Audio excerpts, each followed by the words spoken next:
문학평론가이면서 문화부 장관을 역임하셨던 이어령 교수가 수필집을 하나 오래전에 냈는데 아들이요 이 산하를 이라고 하는 책에 보면은 다음과 같은 아주 재미있는 이야기 하나를 소개합니다.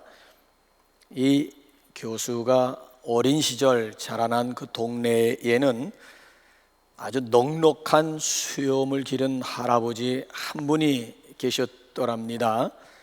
이 할아버지를 뵐 때마다 마치 턱 밑에 꽃바구니를 달고 다닌다는 그런 생각이 들 만큼 아주 넉넉한 그런 수염이었다고 합니다. 그 수염에 대해서 이상하게 생각하는 사람도 없을 뿐만 아니라 이상하게 생각한다고 해도 수염을 달고 계시는 분들은 위험이 있어 보이기 때문에 그야말로 가까이 하기에는 아주 너무 먼 당신이었습니다. 그런데 그 마을에 초등학교에 다니는 아이 하나가 그 할아버지의 수염을 볼 때마다 아주 궁금하게 생각되는 것이 하나 있었습니다. 그래서 어느 날 그 할아버지 앞으로 달려가 가지고 할아버지에게 한 가지 물어봐도 돼요? 뭐냐? 할아버지는 밤에 잠을 잘 때 그 수염을 이불 속에다 넣고 주무세요? 아니면 내놓고 주무세요? 그 질문에 이 할아버지가 당황을 하셨습니다. 당신의 수염이지만 당신도 모르는 거예요. 한 번도 생각해 본 적도 없습니다. 그래서 그 아이에게 뭐라고 대답을 했는가 하면 나도 잘 모르겠는데 오늘 밤 내가 잠을 자보고 내일 아침에 알려주마. 자, 이렇게 해서 이제 밤에 잠을 청하게 되었습니다. 자, 이불 속에다가 긴 수염을 넣고 잠을 자려고 하니 답답한 느낌이 들었습니다. 그래서 이번엔 긴 수염을 이불 밖으로 내놓고 자자니 또 왠지 모르게 허전하면서 쓸쓸했습니다. 그래서 밤새도록 이 수염을 집어넣었다 내놓았다 집어넣었다 내놓았다 씨름하느라고 밤에 한잠도 주무시지 못했다라고 하는 것입니다. 자, 여러분 한번 보세요. 30년 동안 달고 다닌 수염입니다. 자, 30년 동안 달고 다닌 수염이지만 글쎄 그 수염이 이불 속에 있었는지 이불 밖에 있었는지 본인도 전혀 알 바도 아니고 생각해 본 적도 없습니다. 이제 와가지고 생각하려고 하니까 이게 밤마다 이게 보통 불편한 일이 아니었습니다. 그동안 아무런 생각도 없이 살았고 생각 없이 행동한 것이었습니다. 그것이 그저 익숙해진 것이고 습관이 되어버렸습니다. 자, 또 한 가지 예를 제가 하나 들어볼까요? 제가 원주에서 목회하던 80년대까지만 해도 지방에서는 종을 쳤습니다. 예배 시간을 알리는 종을 2번 쳤습니다. 30분 전에 치는 종을 초종이라고 얘기를 합니다. 그러니까 초종 소리를 듣고 사람들이 이제 예배 시간이 되었구나 해서 하던 일들을 멈추고 예배당에 갈 준비를 합니다. 그리고 2번째 치는 종은 5분 전에 치게 됩니다. 이걸 재종이라고 얘기를 하죠. 재종을 치는 이유는 이제 다들 들어오세요. 이제 곧 예배가 시작이 됩니다. 그 당시에는 시계가 없던 터이기 때문에 종소리를 듣고 예배 시간이로구나 라고 하는 것을 사람들이 깨닫게 되었지요. 자, 이제 예배당 바로 맞은편에 살고 있는 할머니 한 분이 초종 소리를 듣고 준비하고 그리고 예배당에 갑니다. 자, 그런데 매주마다 이것이 반복되다 보니까 집에서 기른 똥개도 주인 할머니를 따라서 예배당에 가는 거예요. 주인이 예배당 안에 들어가 예배드리고 이 개는 예배당 밖에 종탑 밑에 쭈그리고 앉아서 기다립니다. 예배가 끝나 사람들이 나올 때 할머니를 따라서 집으로 돌아가곤 합니다. 자, 어느 해 겨울에 이 할머니가 아주 큰 감기 몸살을 앓게 되었습니다. 그래서 약을 먹고 그만 자리에 쓰러지고 말았습니다. 자, 초종 소리가 들립니다.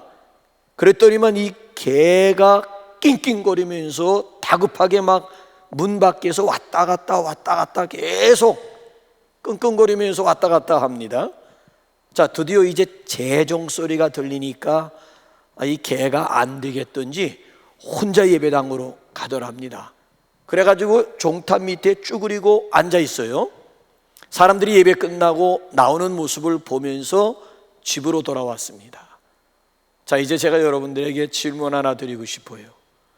이 개가 예배를 드리러 간 것입니까? 안 간 것입니까? 개가 주의를 지킨 거예요? 안 지킨 것입니까?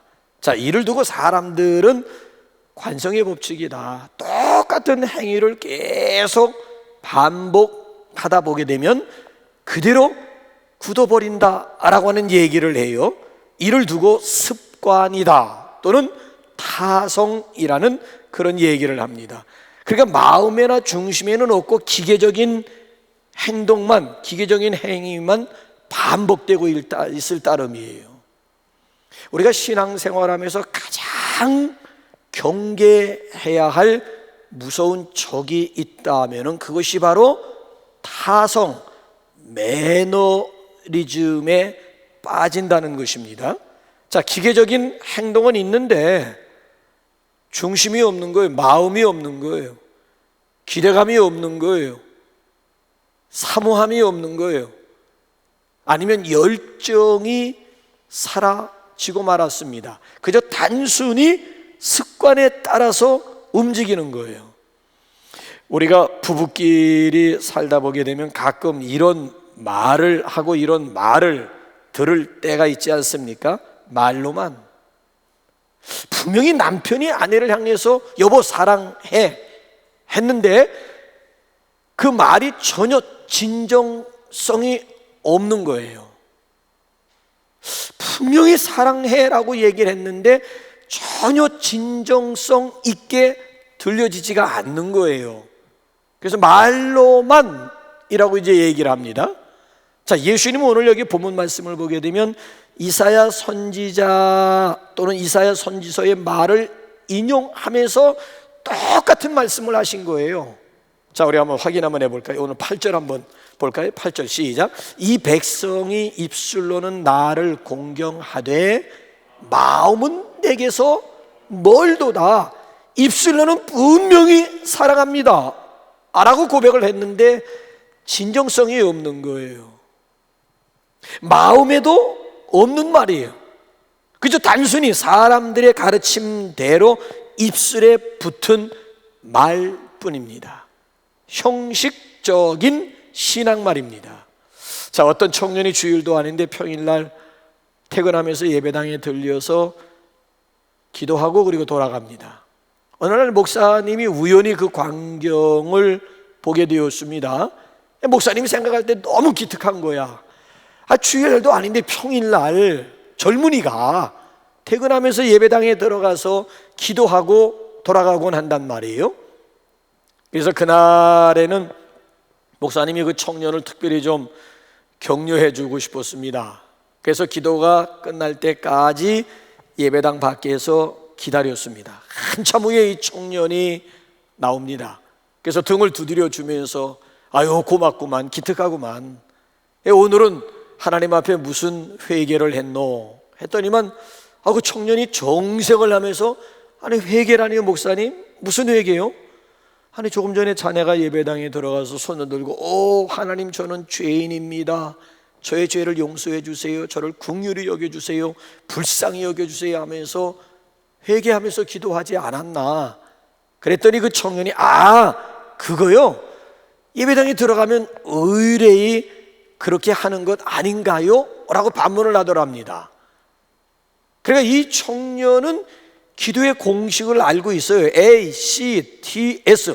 기도 속에는 이 네 가지 요소를 포함시켜야 된다라고 하는 정도를 알고 있는 거예요. 그래서 아도나이 또는 애돌레이션을 하고 그 다음에 컴패션 고백하고 그 다음에 땡스 또는 땡스기빙 감사 내용 들어가고 마지막 시킹 또는 서플리케이션 하는 거예요. 하나님 앞에 간구. 그래서 기도할 때는 반드시 이 네 가지 공식에 따라서 기도해야 된다. 그러니까 하나님 내 죄를 용서해 주세요 라고 기도했지만은 진정성 없는 회개였습니다. 마음에도 없는 입술로만의 고백 말이에요. 일종의 종교의식입니다. 그래서 오늘 여기 본문은 이를 가리켜서 헛되이 나를 경배하는도다. 헛되이 나를 경배하는도다. 경배 중에도 헛된 경배, 월십이에요. 헛된 예배가 있다는 거예요. 그래서 다른 번역 성경을 봤더니만 쓸모없는 예배로 번역을 했습니다. 자, 예수님은 오늘 이 바리새인들과 서기관들의 헛된 경배, 헛된 예배를 고발하고 있습니다. 마음이 떠난 예배예요. 중심을 잃어버린 예배예요. 단순히 습관을 쫓아들이는 예배, 형식적인 예배, 이걸 타성이 붙은 예배라고도 얘기를 하게 됩니다. 행동은 분명히 있는데 마음이 없는 거예요. 형식은 묵찬, 기찬, 설기찬, 축이라고 하는 형식은 그런 대로 갖추었음에도 불구하고 내용이 없는 거예요. 껍데기는 분명히 존재하는데 알맹이가 빠졌어요. 겉으로 보게 되면 그럴듯하지요. 경건의 모양은 있는데 경건의 능력을 잃어버린 지 이미 오래되었다라고 하는 이야기. 겉과 속이 완전히 다른 거예요. 이를 가리켜서 본문 말씀을 보게 되면 외식이라고 예수님께서 규정을 내린 거예요. 외식이라고 하는 것은 겉과 속이 다른 걸 외식 또는 외식주의자라고 이야기하지 않습니까? 겉으로 보면 아주 그럴듯하게 보이는데 내용으로 들어가 보게 되면, 속으로 들어가 보게 되면 nothing, 아무것도 없는 거예요. 속빈 강정과 다를 바가 없습니다. 여러분에게 질문 하나 드릴까요? 사람들의 전통과 하나님의 말씀, 어느 것이 우선이요? 어디가 중요하다고 생각하십니까? 물론 사람들의 전통도 중요하겠지만 하나님의 말씀, 하나님의 계명이 더 중요한 거 아닐까요? 자, 겉과 속이 있어요. 어디다 우선순위를 둬야 되고 어디다 무게를 둬야 될까요? 자, 사도 바울이 이 문제에 대해서 뭐라고 기도하는지 한번 에베소서 3장 16절 한번 볼까요? 시작. 그의 영광의 풍성함을 따라 그의 성령으로 말미암아 너희 속 사람을 능력으로 강건하게 하시오며.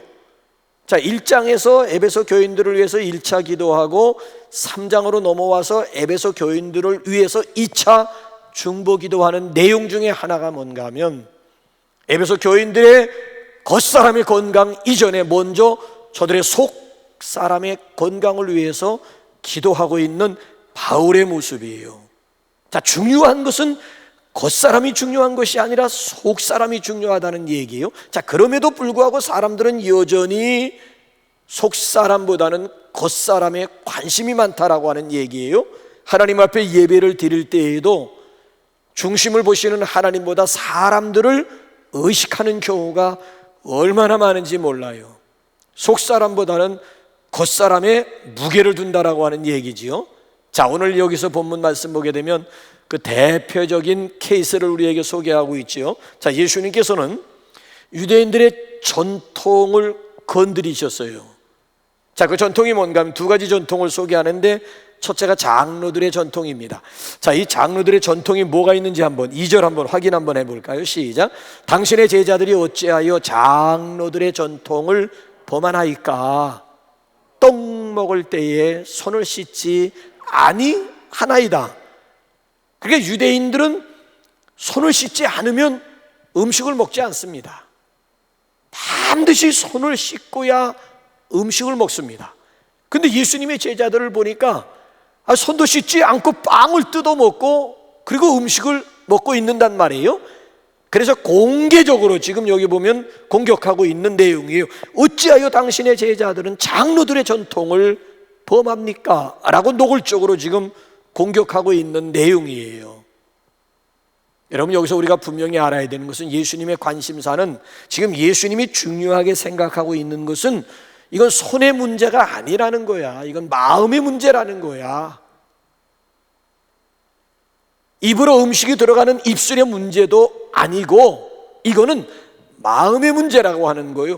겉이 중요한 것이 아니라 속이 중요하다라고 하는 것을 장로들의 전통을 통해서 예수님께서 깨우쳐 주시고자 했습니다. 자, 그래서 17절 18절 한번 우리 넘어가서 한번 볼까요? 17절 18절 시작. 입으로 들어가는 모든 것은 배로 들어가서 뒤로 버려지는 줄을 알지 못하느냐. 입에서 나오는 것들은 마음에서 나오나니 이것이야말로 사람을 더럽게 하느니라. 자, 밖에서 들어가는 것이 결코 사람을 더럽게 하는 것이 아니고 정말 무엇이 사람을 더럽게 한다는 거예요? 자, 사람의 속에서 나오는 것들이 그 사람을 더럽게 한다는 거예요. 자, 마음에서부터 나오는 것들이 뭐예요? 오늘도 사람을 더럽게 하는 것들이 뭐예요? 이제 19절 20절로 한번 넘어가 볼까요? 시작. 마음에서 나오는 것은 악한 생각과 살인과 간음과 음란과 도둑질과 거짓 증언과 비방이니 이런 것들이 사람을 더럽게 하는 것이요 씻지 않은 손으로 먹는 것은 사람을 더럽게 하지 못하느니라. 그렇습니다. 하나님의 관심이라고 하는 것은 외형이나 외모가 아닌 속이요 마음이요 중심이라는 거예요. 하나님은 오늘도 우리 중심의 진실함을 원해요. 우리 중심의 깨끗함을 원해요. 우리 중심의 정결함을 원합니다. 그래서 하나님의 마음에 합한 다윗이 하나님 앞에 드린 대표적인 기도가 뭐예요? 정한 마음을 창조하시고 정직한 영을 내 안에 새롭게 해달라고 하나님 앞에 다윗이 기도하지 않았습니까? 예수님도 산상수훈 보게 되면 팔복 가운데 마음이 청결한 자가 하나님을 보고 하나님을 만날 수 있음을 예수님도 분명하게 말씀해 주고 있잖아요. 여러분 기억하시기 바랍니다. 여러분 손의 문제, 입의 문제가 아니라 이건 철저하게 뭐예요? 마음의 문제라고 하는 거예요. 마음. 하나님이 중요하게 생각하는 것은 우리의 중심, 우리의 마음이라고 하는 것이에요. 자, 또 한 가지 전통을 건드리셨는데 이 전통을 통해서도 역시 마음을 강조하는 거예요. 자, 고르반의 전통입니다. 부모를 공경하라고 하는 것은 하나님의 계명이지요. 몇 계명이에요? 10계명 가운데 내 부모를 공경하라. 이게 몇 계명이에요? 5계명이에요. 근데 유대인들은 이걸 교묘하게 이용해 먹은 거예요. 자, 어떻게 5계명을 가지고 어떻게 사람의 전통을 만들어냈는지 한번 5절 6절 우리 한번 다시 한번 우리 확인 한번 해볼까요? 5절 6절 시작. 너희는 이르되 누구든지 아버지에게나 어머니에게 말하기를 내가 드리어 유익하게 할 것이 하나님께 드림이 되었다고 하기만 하면 그 부모를 공경할 것이 없다 하여 너희의 전통으로 하나님의 말씀을 폐하는도다. 내가 부모에게 드려야 할 것을 하나님께 드림이 되었다. 자, 요걸 아람어로 한 단어로 뭐라고 요약할 수가 있어요? 긴 문장을 딱 아람어로 한 단어로 요약할 수가 있는데 한번 마가복음 7장 11절에 보면 이 마태복음에 나와 있는 걸 어떻게 요약했는지 보세요. 시작. 너희는 이르되 사람이 아버지에게나 어머니에게나 말하기를 내가 드려 유익하게 할 것이 고르반 곧 하나님께 드림이 되었다고 하기만 하면 그만이라 하고. 그러니까 이게 무슨 얘기인가 하면은 어버이날이라든지 부모의 생신 때가 되면 고르반 하나면 끝난다는 거예요. 고르반 가지고 퉁 친다고 얘기를 하죠. 고르반 가지고 퉁 칠 수 있다는 거예요. 뭐 부모님에게 뭐 선물을 사드린다든지 아니면 맛있는 음식을 사드릴 필요가 없는 것이 고르반이라고 하는 거예요. 내가 부모님에게 어머니에게 내가 선물을 해드려야 되는데 그걸 하나님 앞에 내가 헌신, 하나님 앞에 바쳐버리고 말았네. 고르반. 그럼 끝난다는 거예요. 맛있는 음식을 자식된 도리를 다 해야 하지만 그 도리를 하나님 앞에 헌신하고 하나님 앞에 봉사한 것으로 퉁 칠 수가 있다는 얘기예요. 아니 정말 이 자식들이 부모에게 해드려야 될 자식된 도리를 하나님 앞에 헌신했을까요? 아니라는 거예요. 예수님의 말씀의 논리는 아니라는 거야. 이건 하나의 핑계거리에 불과하다는 거예요. 너희의 전통을 가지고 하나님의 계명을 배한, 하나님의 말씀을 무시한 대표적인 케이스이심을 예수님께서 지금 지적하고 있는 그런 내용이에요. 그러니까 그 당시에 사람들이 얼마나 전통을 소중하게 생각했는지 여러분 감 잡으실 수가 있겠지요. 물론 전통 중요하지요. 그런데 하나님의 계명, 하나님의 말씀보다 우선하는 것은 아닙니다. 여러분, 하나님께서 원하시는 것은 전통이 아니고 말씀입니다. 말씀. 겉이 아니고 속이, 형식이 아니고 내용이, 립 서비스가 아니고 마음이, 내 마음을 달라는 거예요. 마음을, 내 중심을 보여 달라라고 하는 것 아니겠습니까? 내가 이제야 내가 나를 경외하는 줄, 내가 이제야 내가 나를 사랑하는 줄. 하나님께서는 그 사람의 중심을 보고 싶어 하는 거야. 그 사람의 마음을 요구하는 거예요. 자, 예수님도 참된 예배에 대해서 뭐라고 말씀하셨는지, 오늘도 하나님이 찾으시는 예배자가 어떤 자인지 한번 다시 한번 우리 한번 요한복음 4장 23절로 한번 넘어가 볼까요? 요한복음 4장 23절 시작. 아버지께 참되게 예배하는 자들은 영과 진리로 예배할 때가 오나니 곧 이때라. 아버지께서는 자기에게 이렇게 예배하는 자들을 찾으시느니라. 하나님은 영이시니 예배하는 자가 영과 진리로, 자, 예배를 받으시는 하나님이 어떤 분이에요? 영은 살과 뼈가 없느니라. 성경이 그래요. 영은 살과 뼈가 없다. 그러니까 우리 눈으로 볼 수 없다는 얘기예요. 그러니까 우리가 어떻게 예배하기를 영과 진리로 예배. 먼저 성경을 보게 되면 신령과 진정성, 신령과 진정으로 예배하기를. 그러니까 영이라고 하는 것은 눈에 보이는 부분이 아니에요. 눈에 보이지 않는 부분이에요. 그러니까 화려한 예배당, 하나님이 원하시는 바가 아니에요. 장소 문제 초래해야 된다는 거예요.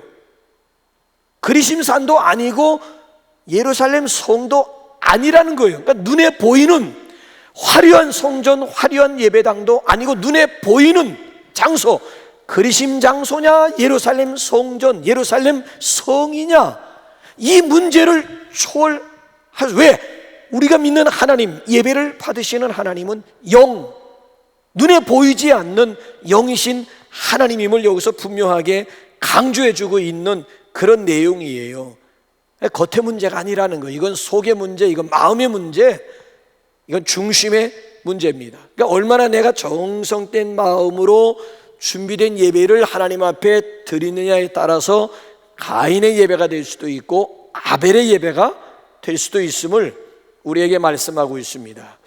여러분, 그렇습니다. 신앙생활이라고 하는 것은 흉내내서 되는 문제가 아니에요. 여러분, 원숭이가 아무리 사람 흉내낸다고 해서 사람 될 수 있는 겁니까? 원숭이는 그냥 원숭이고 사람은 그냥 사람이에요. 애시당초부터 하나님이 서로 다른 종으로 만드셨어요. 이놈이 사람 흉내낸다고 어느 순간 사람이 되는 게 아니라니까요. 자, 마찬가지로 예배를 흉내내고 기도와 찬송, 종교 행위를 흉내낸다고 해서 구원받을 수 있는 게 아니라는 거야. 교회 생활 오래 한다고 해서 구원받을 수 있는 것도 아니라는 거예요. 거듭나야만 구원받을 수 있는 거예요. 여러분, 사람이 되려면은 엄마 뱃속에서 나와야 사람이 되는 거예요. 마찬가지로 그리스도인이 되는 것은 하나님 뱃속에서 나와야 비로소 그리스도인이 됐다. 위로부터 출생, 위로부터 태어나야, 소위 말하면 성령으로 거듭나야 하나님의 자녀가 될 수가 있고 구원의 자녀가 될 수가 있다는 것입니다. 그러니까 이거는 겉사람의 문제가 아니고 철저하게 이건 속사람의 문제요, 영에 속한 문제라고 하는 거예요. 여러분, 하나님을 경외하는 것도 마찬가지입니다. 남들이 하는 말을 따라서 흉내낸다고 해서 되는 문제는 아닙니다. 립 서비스만 가지고는 영이신 하나님을 기쁘시게 해드릴 수가 없습니다. 왜? 하나님은 우리의 마음속 깊은 곳까지도 통찰하시는 분이기 때문에 그래요. 자, 비록 사람들에게는 속마음을 얼마든지 숨길 수가 있고 겉으로 립 서비스 할 수는 있을 거예요. 근데 하나님 앞에서는 어림도 없다는 거. 왜? 하나님은 우리 마음속 깊은 곳까지 감찰하시는 분이기 때문에 그래요. 그래서 하나님의 마음에 합한 다윗이 뭐라고 또 하나님을 기쁘시게 고백하고 있는지 여러분 한번 보세요. 이게 오늘 우리의 고백이 되기를 바라는데, 시편 139편에서 다윗이 뭐라고 고백하는지 한번 보십시오. 저기 보면은 5번 반복되는 아주 중요한 그 고백을 하나님이 기뻐하시는 5번, 4구절 가운데 5번 반복되는 단어가 뭔지 한번 보세요. 시작. 여호와여, 주께서 나를 살펴보셨으므로 나를 아시나이다. 주께서 내가 앉고 일어섬을 아시고 멀리서도 나의 생각을 밝히 아시오며 나의 모든 길과 내가 눕는 곳을 살펴보셨으므로 나의 모든 행위를 익히 아시오니 여호와여, 내 혀의 말을 알지 못하시는 것이 하나도 없으시니이다. 다 아신다는 얘기예요. 자, 보세요. 하나님은 우리의 일거수일투족뿐만 아니라 우리의 생각까지도 아시는데, 그저 아시는 것이 아니라 밝히 익히 아신다는 고백이야. 그러니까 우리의 행위만 아니라 우리 마음까지도 익히 아시는 분임을 다윗이 고백하고 있는 그런 내용이에요. 그러므로 하나님은 우리의 마음이 떠난 것을 너무나 잘 아십니다. 내가 지금 건성으로 예배하고 있는지 아니면 중심으로 예배하고 있는지는 위에 계신 하나님이 더 잘 아신다는 거야. 오늘도 그냥 주일이 되었기 때문에 이 자리에 나왔다, 아니면 정말 주일 인생의 행복 가지고 사모하는 마음으로 기대감 가지고 주님 앞에 나왔는지는 윤 목사는 모른다 할지라도 위에 계신 하나님은 나의 중심, 나의 생각까지 밝히, 아니 익히 알고 계시기 때문에, 그래서 하나님 앞에 숨길 수가 없다는 거예요. 우리 한국 기독교가 언제부터 이렇게 진영 논리에 빠져가지고 보수니 진보니 하면서 싸웠습니까? 장로교 안에 중에서도 피투기게 싸우는 것이 기장하고 여러분 예장 아닙니까? 기장은 아주 진보예요. 예장 중에서도 아주 골동 보수.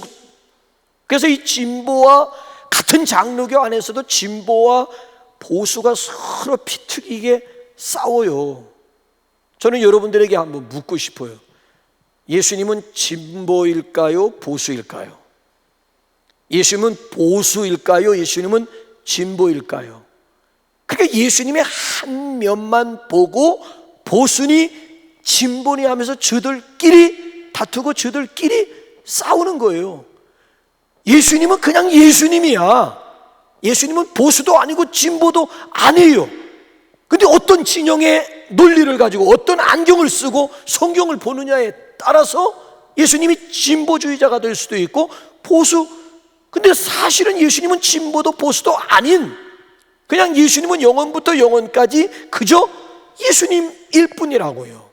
자, 오늘날 교회가 세상으로부터 욕을 먹을 뿐만 아니라 코로나19의 진범으로까지 몰리는 이 상황은 무엇 때문이라고 여러분 생각하십니까? 신앙생활에 있어서 중요한 것은 하나님 사랑, 이웃 사랑 아니겠어요?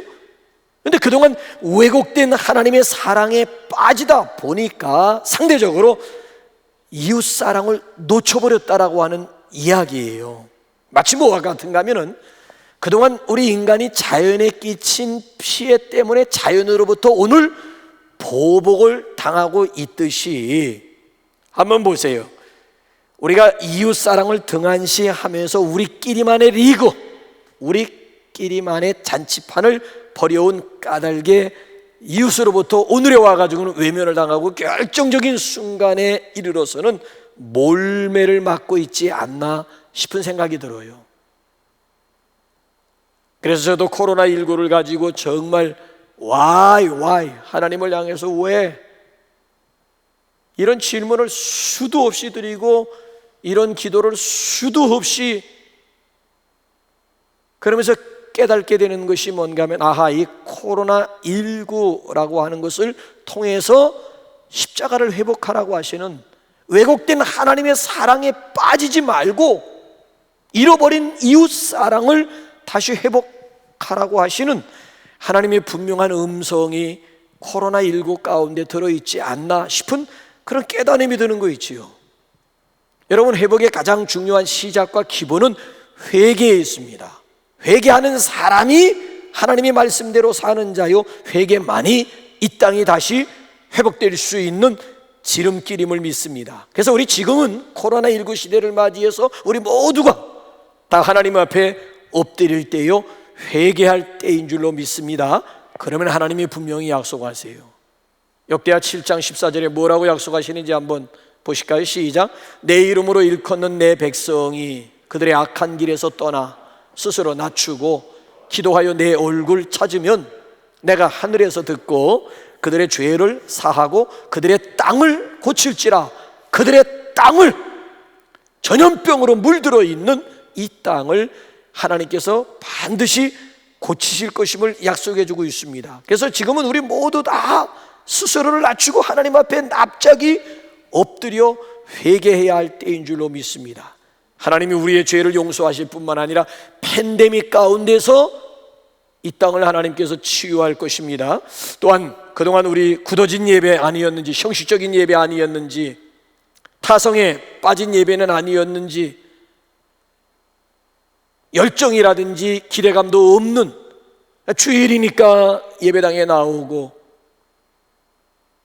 혹시 우리의 예배를 다시 한번 좀 반성할 수 있는, 그래서 다시 우리가 예배를 회복할 수 있는 절호의 찬스가 바로 코로나19가 아닌가 싶은 생각이 들어요. 여러분들에게 제가 한번 질문 한번 던져보고 싶습니다. 1년 6개월 전에 그 마음, 그 자세 아직 유효하십니까? 자, 처음으로 우리는, 저 같은 경우에는 머리털 나고 처음이었습니다. 1년 6개월 전에 사건이 물론 지금도 계속 이어지고 있습니다만은 처음이었어요. 자, 처음으로 대면 예배가 멈추어졌을 때 그 위기감이 아직까지 여러분들에게 남아 있습니까? 그 위기감 말이에요. 1년 6개월이라고 하는 시간은 그런 마음을 빼앗아 가기에 충분한 시간이에요. 이것도 이제 익숙해졌다는 얘기예요. 이것도 그냥 왜 1년 6개월 동안 계속 반복하다 보니까 코로나19가 이제는 적응이 되었다는 거예요. 그래서 익숙해졌다는 얘기. 위기감도 없어요 이제는. 아니 이거 도대체 이거 어떻게 된 거야 이거. 아니 예배당 주일날 돼도 예배당에 갈 수가 없다니. 아니 교회 모임이 이루어질 수가 없다니. 이거 도대체 어떻게 된 거야. 언제까지 갈 거야. 막 이런 위기감들이 1년 전에 있었던 그런 마음들이 아직까지 유효하냐. 왜? 1년 6개월이라고 하는 시간은 그런 위기감, 그런 간절함을 빼앗아 가기에는 아주 충분한 그런 시간이기 때문에 그렇다는 거예요. 그래서 보세요. 온라인 예배를 1년 넘게 드리신 분들은 거기에 아예 익숙해져 있다고. 여기 나올 이유를 못 느끼는 거야. 현장 예배에 대한 필요성조차 전혀. 왜? 1년 6개월 동안 반복했는데 뭐 똑같은 행위를 계속 반복하다 보게 되면은 서론에서 제가 말씀드린 동네 개가 주일이기 때문에 예배당을 스스로 나가는 것과 전혀 다를 바 없는 모습이 될 수도 있다는 얘기예요. 그래서 우리가 이런 코로나19를 통해서 특별히 대면 예배가 멈추어진 이런 상태에서 다시 한번 나의 예배관을 확인하고 예배관을 정립할 수 있는 절호의 잃어버린 이웃 사랑도 물론 회복해야 되지만 과연 나는 하나님 앞에 진정한 예배인가? 내가 드리는 예배는 하나님 앞에 연락되는 예배인가? 오늘도 하나님이 찾으시는 바로 그 한 사람의 예배자로 내가 서고 있는가? 우리 자신들을 돌아볼 수 있는 절호의 기회가 바로 비대면 예배 기간이 아닌가 싶은 생각이 들어요. 오늘도 하나님께서 찾으시는 예배자, 오늘도 하나님이 기뻐하시는 예배는 마음입니다. 중심이. 마음이 내게서 멀도다. 마음은 내게서 멀도다. 마음 멀어진 예배가 하나님 앞에 그건 헛된 경배, 헛된 예배임을 예수님께서 분명히 말씀하고 있지 않습니까?